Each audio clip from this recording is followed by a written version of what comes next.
Well, good morning, everybody. Coming online here for our first show of the 2026 hurricane season. I have with me Hurricane Hal down in Galveston, and I am in League City, Texas.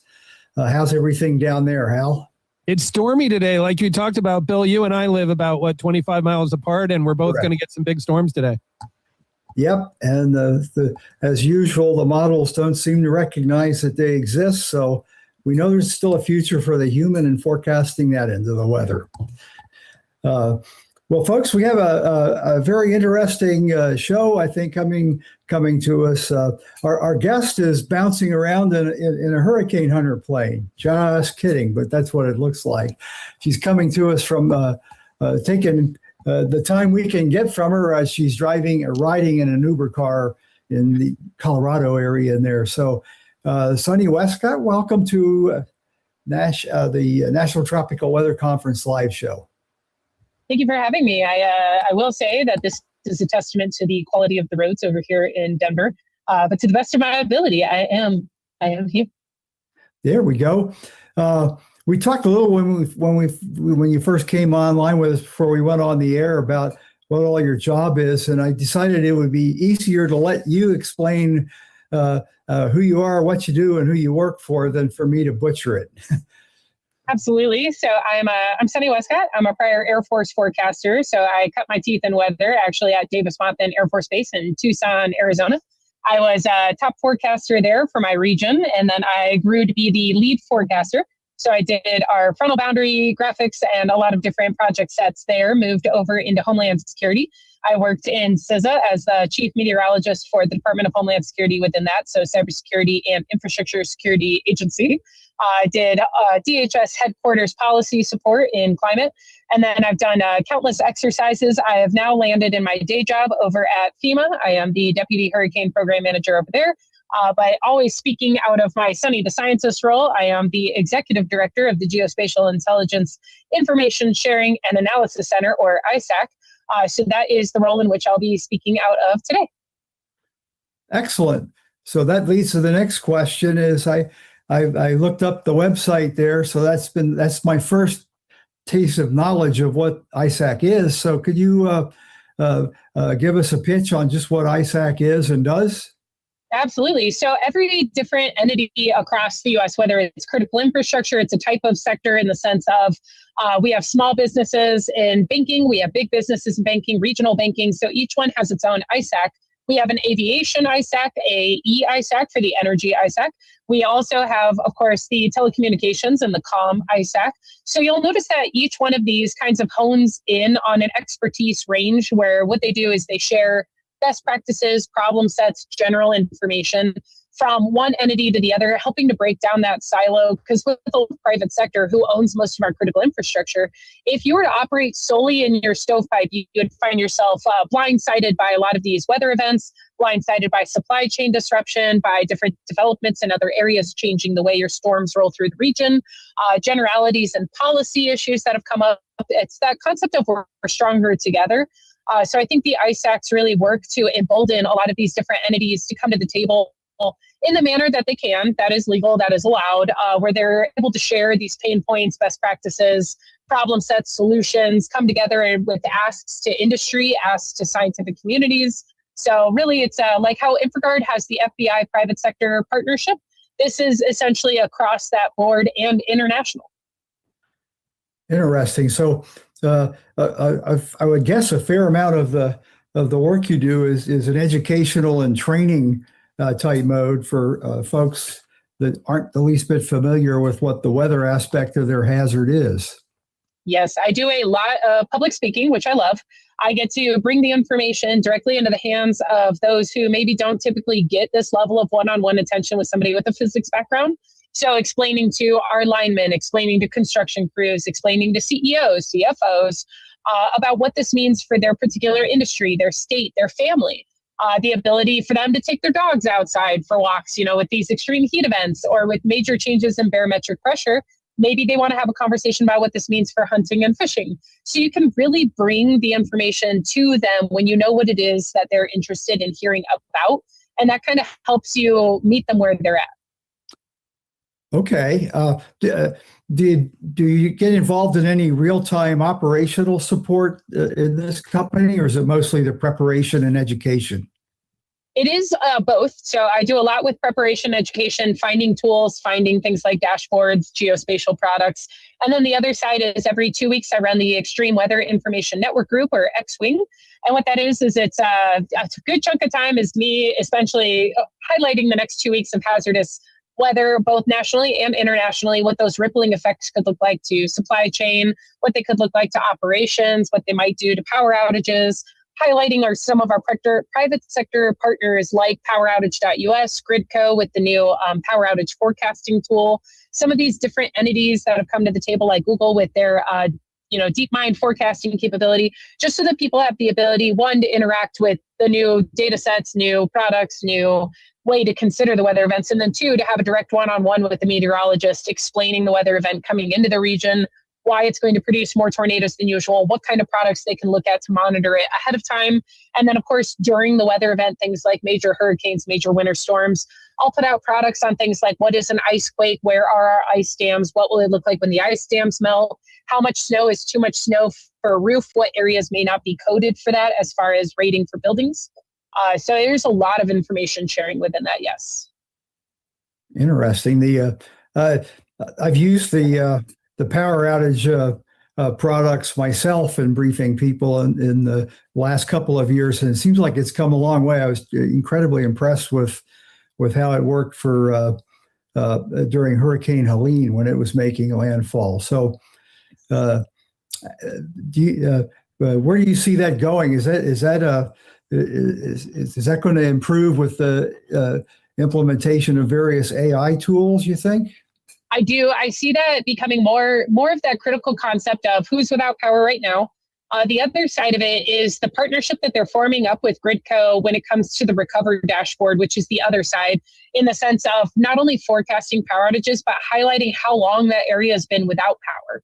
So when we're having the conversation of who needs refueling, who needs resources, what shelters need to be opened, when we're able to forecast areas of impact, when we're able to say this area has been without power, and we're able to highlight who goes down first, those end derivative statistics that they've been collecting from PowerOutage.us will actually drive a ton of new products to say is constantly getting numerous power outages from this one weather phenomenon. What can we do to make them more resilient? So I think that conversation is going to go a lot further going forward, utilizing their information. Interesting. Hal, why don't you jump in there? I don't want to hog the conversation here. Yeah, Sunny, I wanted to ask about the geographic scope. I mean, are you doing a lot of this work on a national scale? Do you really focus regionally? You mentioned even international, though. I mean, how do these geographies play out for you? Yeah, so I work with Electricity Canada has been a good partner in recent years where, a lot of our power along the northern borders is shared with Canada, everything from hydro to the actual transmission lines. The weather events that we see here in the US, the tornadoes, the heat wave, the hail, the winds, those are really starting to breach into Canada more frequently. So that conversation needing to be had there.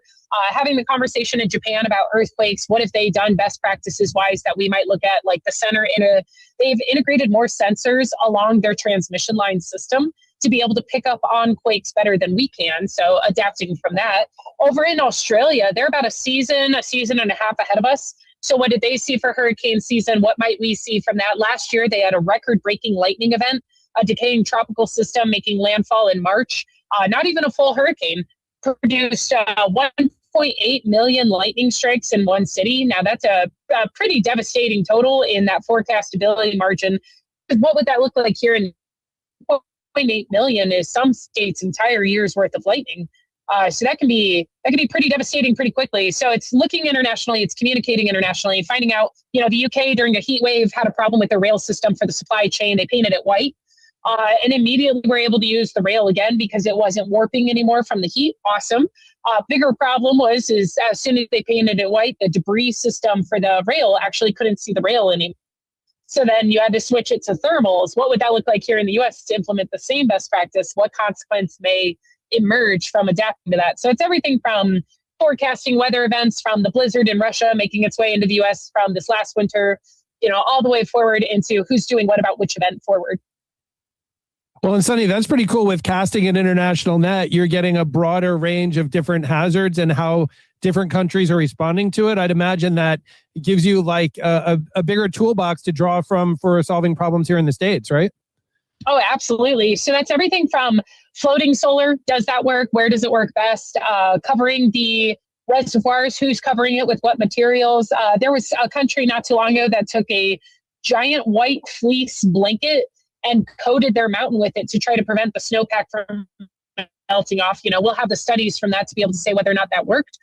Different trial and error processes. The U.S. can lead the way in many ways, but we definitely cannot foot the bill for every mad scientist potential solution.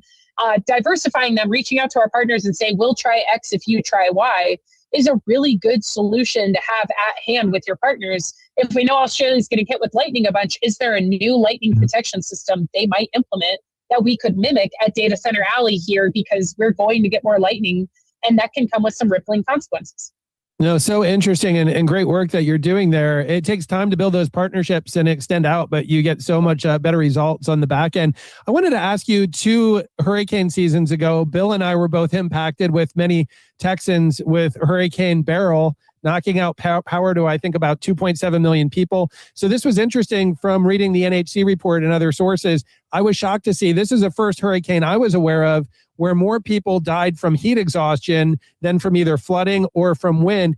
NHC did a great job on jumping on this. They did a lot of training about heat advisories, heat impacts, human health impacts after a widespread power outage. How could you see, what are the roles and what are the opportunities when we see cascading impacts?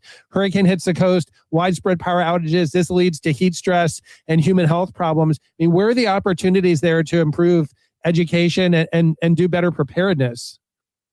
Yeah, that's a really good question. I would say that we have a really big issue with understanding the ripple effect consequence. So when we have a heat wave, we often just say it's hot, you should acclimate, but we're losing acclimation capability, going from hot to cold throughout the year now, especially this last year. A lot of people forget that you have to acclimate slowly over time. So at the back end of a hurricane, you're going to see a higher humidity content. Everything is evaporating back off from the floodwaters. That humidity content usually catches you by surprise. By the point in which you take it seriously, you're already starting into a stage of delirium. So we have this bigger issue with getting people to care more about their bodies. And a lot of positive messaging came out about getting them to care more about the pets in their home than about themselves, and saying your pet can only handle temperatures of X to Y. And a lot of people will do more for their dog or their cat than they'll do for themselves. And so you have to kind of pivot your messaging both on the educational side and on that, how do we get them to do something about it? What is it that we want them to do? Is it to go to a cooling center? Is it to just go sit out in your car for a little bit, go for a drive with the windows down, get some of the evaporative cooling? Don't sit thinking that your fan is doing something when your fan is just giving you a false sense of security. And I definitely think a lot of room for different communicators to come to the table to get us to further that education a lot more. Sonny, go ahead, Bill. I got a comment, a follow-up on that. He has a good comment about acclimating for that. I participated in a study of 20 years ago with the health people in the Houston area, and we graphed the trend in heat-related fatalities through our hot summer down here. And it was very interesting. The only young people, relatively, well, in my case, anybody under 60 is young. But anyway, the younger workers in their 20s and 30s, the only heat-related fatalities we had on those were in the early season heat waves, May and June. They hadn't yet acclimated to it. By the end of the season, it was mostly us old folks that were with pre-existing conditions that were the primary victims. And I think Beryl was probably a little of both because it was early in the season and people had not yet acclimated. The acclimation rate problem is massive. In Nebraska last year, in the span of about 4 or 5 days, they had a temperature spread in, I think it was Nebraska in March last year, March or April. They had a temperature spread of about 104 degrees. So if you think about that as the human body, as cattle, as animals outside, the plants, the roads, interconnected metals, they don't like going through freeze-thaw cycles that aggressively. And our built environment, when it comes to freeze-thaw cycles, it's a really big issue as we go forward, is being able to have the conversation of how many freeze-thaw cycles can one cross-section of concrete go through before it cracks, breaks, spalds, where it's a more violent reactivity with some of the rocks. So it's everything from the bedrock of our foundations all the way through, our squishy, jelly human bodies, and how we react to these weather events. Higher humidity means feel the temperature swing a lot more as well. Interesting. So Sunny and Bill, from the perspective of tropical weather, would you say there's more potential maybe for heat-related impacts for a June or July hurricane than maybe a September hurricane, just because people aren't quite acclimated? Yes, right here. Sorry about that. I thought I hit mute. Oh, that's okay. I was just asking in terms of tropical weather, could you see potentially more impacts from heat-related stress, maybe from June and July hurricanes than perhaps a September hurricane when people are more acclimated to the hot weather? That's tough to weed out because if you look at the demographics, like in Florida, where the late season storms have a higher frequency of occurrence there, there's a lot higher population in our age group, the elderly in there. So their acclimation is really keep me in air conditioning. So it sounds like demographics come into play as well. Yep. You still with us, Sunny? Yes, I am. Oh, Sorry good. about that. I am now stationary, so I won't be as bouncy anymore.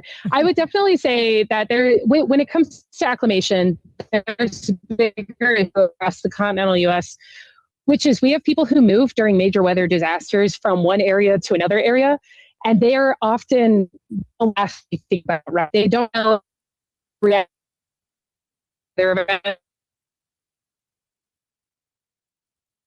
Uh-oh. You're starting to Kansas freeze to Florida on us. to DC.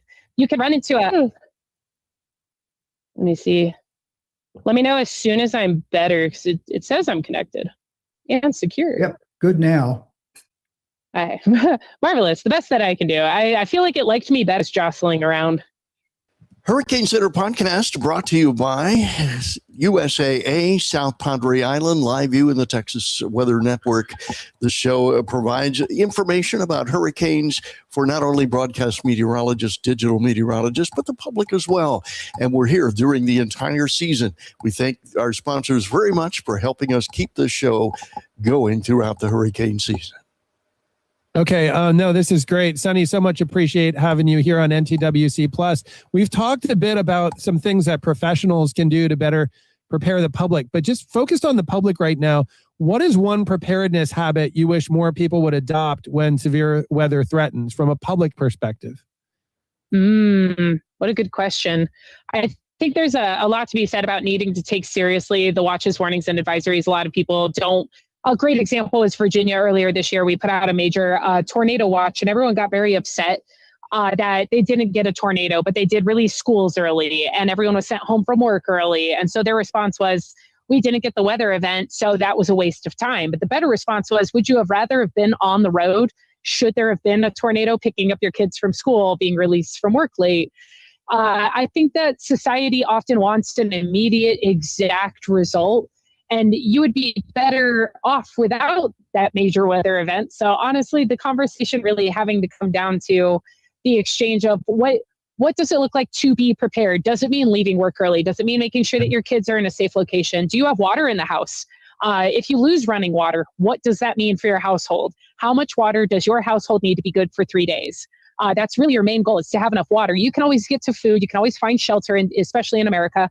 But I would say that we often forget how critical water is, and that we don't take it seriously enough when there's a severe weather event. We lose power, that we find ourselves running out of water rapidly. And then it becomes an aggressive exchange of, where do I get water? It's us versus them. And that reactivity can be an incredibly hostile one. Sunny, with that Virginia tornado example, if the meteorology community faced the same the same setup 3 different times and issued 3 tornado warnings, and only 1 tornado out of the 3 appeared, and it was highly destructive and there would have been fatalities, I would imagine people would say, hey, this is good. We responded to all 3, even though only 1 of them produced a tornado. What is the challenge there for people to understand probabilistic messaging? The concept that every time you're under a warning, there's not going to be a flood or a tornado, but there's a probability. And what's the challenge there with communicating probabilistic messaging? I think we need to bring sports into it more. I think more Americans understand sports probabilistics than they do weather. And I think that if you were to say you have the best pitcher in the world, right, and he goes to throw X many pitches, are all of those pitches 100%? No, that's not possible. Physically, there's going to be variations, especially as they travel for different games, different weather, different humidity, different winds, time of day. All of these things play a role in how well that person performs for that sport event, right? This is everything from hockey players to football to baseball, you name it, golf. They know this because they've played sports or they've been around sports or they cheer for sports.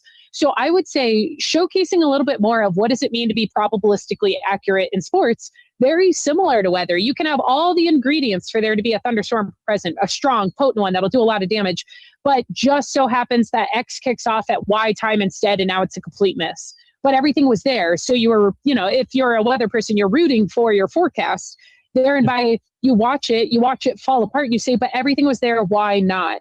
And it can be just one thing is slightly off. Same thing with your pitchers, if they go for the World Cup and you run into all of these situations where everything's in alignment, but they're coming from another country or they're coming into a higher pressure area. We know that you have to acclimate in order to perform physically in Colorado versus Texas. We know a lot of these physics. We know a lot of the science. We just don't apply it right. I think when we're talking about the forecast, we look at a meteorologist on TV and we assume they know exactly where we're going for our day, what we're doing for the day, and why we need the information. And when it violates some parameter within there, we get upset at them for ruining our day, not understanding that they're forecasting for an entire region or state and what that ripple effect looks like to do that large of a forecast while trying to understand everyone's different use case for the data. Yeah, Sonny, the sports analogy is a great one. Look, if a baseball player gets a base hit 3 out of 10 times, he's a superstar, right? But again, there's a more of the time he's missing, but still you look at that percentage. The only sports analogy that breaks down is Bill Reed golfing. He never, ever misses a shot. Bill, how do you do that? I cheat, I guess. That's a great discussion. I bring up another problem, I think, is why people are over expecting our skill at this. If you look at this forecast either online or on the air, they'll have a 7 or 10 day forecast and tiles. Each one looks the same. And a lot of people misequate that to accuracy. It's precision, not accuracy. We're not nearly as accurate 7 days from now for what might or might not occur rain-wise as we are right now. I definitely think you're right there. I think it's a lot to do with our messaging, both in visuals and in general communication. Even when we say things like it's going to be hot or pack an umbrella, I don't think that we're giving them the full scope of the data, which in all honesty, we may not always have at that exact moment for 5 days from now. So having them understand that while we're trying our best to give them the most amount of information to work with, that realistically, a lot can change because our storms enter into the U.S. from one area and exit to the other. So we've kind of run into a problem where general society thinks a storm forms over them and then dies over them. Not that it's formed from a big low pressure that came in through California and that it's exiting through New York and it has to go across this entire continent and then go off and over to Europe.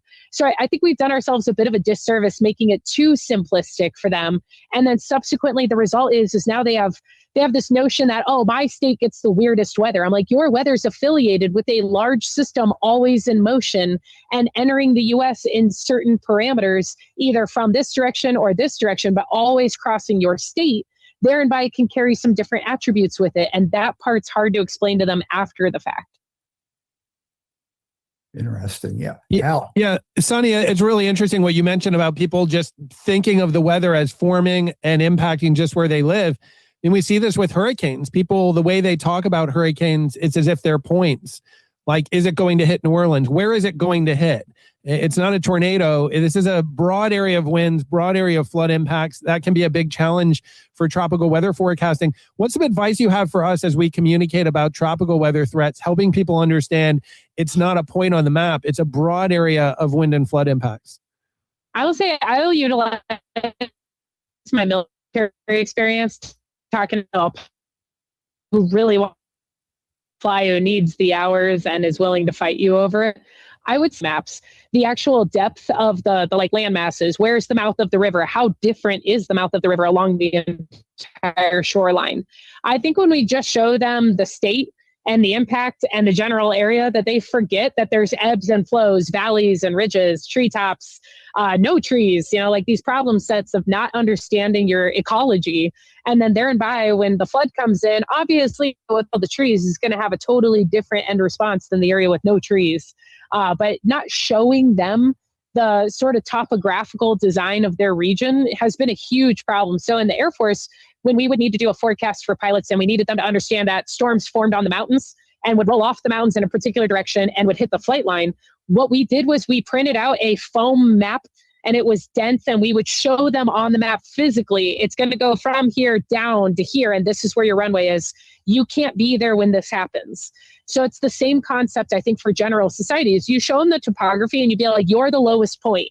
You have to leave first. Or this bridge here is the only way you get from point A to point B. If this bridge goes, or the floodwaters come up, or you can't get to the bridge, you're stuck over here. So I think that's the so what of the forecast. I think we sometimes miss when we focus on tropical. We give them the numerics, but they don't know what the numerics mean.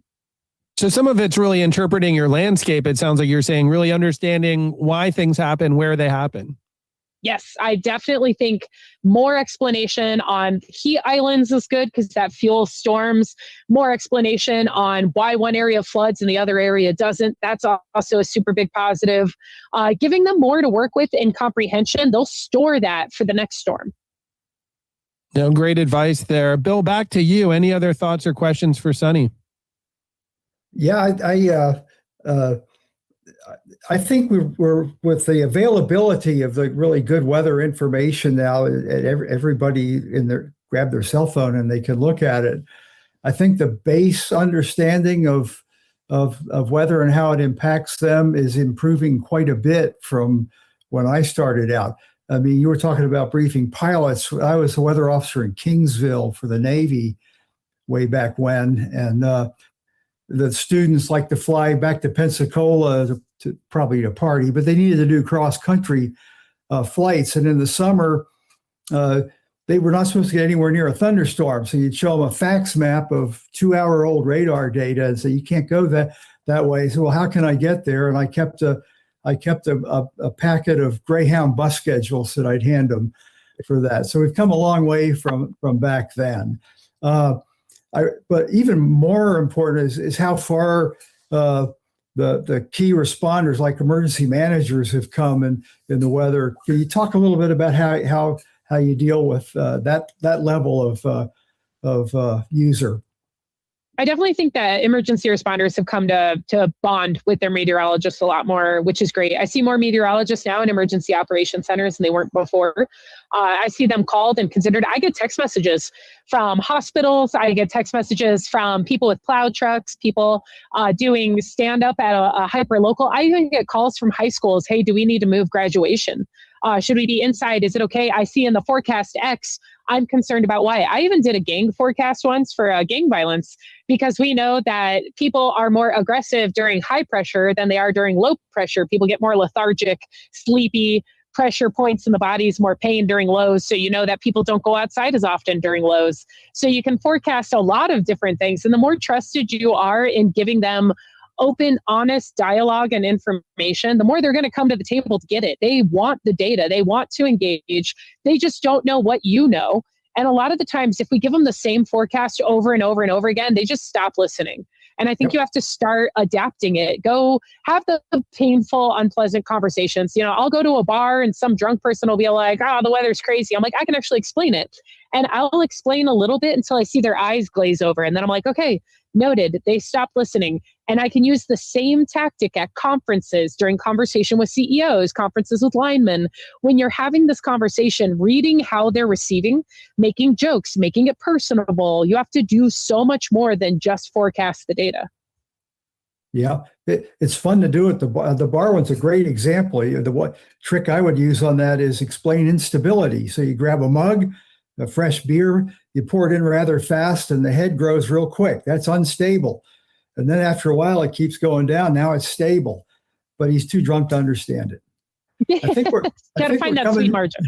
Coming near the end now, so I'm going to give you an opportunity to have one last thought, and then I'll pass it to Hal for the same thing.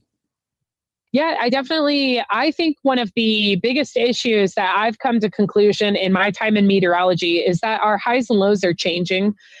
We know from a couple of different studies in different countries that the atmosphere, as it's getting heated, is expanding in height, which means that our modeling from surface elevation at the top of the tropopause has to be adjusted because the tropopause is getting taller. If the tropopause continues to get taller, how tall is too tall?